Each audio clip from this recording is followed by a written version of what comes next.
জেগেছিল একটা, সূর্য জেগেছিল একটা, সূর্য জেগেছিল, শুশুক শুশুক। এখানের পরিবেশটা অনেক সুন্দর, একদিকে সূর্য অস্ত যায় যায় অবস্থা, আর একদিকে সন্ধ্যা নদীর আবহাওয়া, আর আরেকদিকে খোলা মাঠ।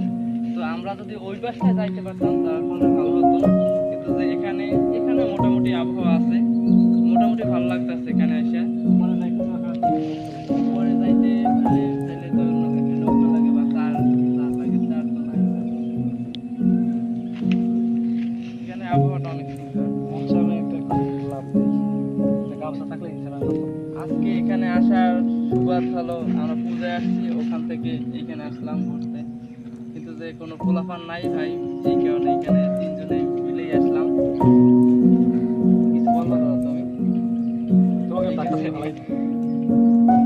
আমাকে ধাক্কা দেবো আর কত দিন? তোমরা বিয়ে করে ফেলবা, তারপর তো আর ধাক্কা দিতে পারবা না। বিবাহ করবো না, বিবাহ করবো না, ও মোচার্য পালন করবা।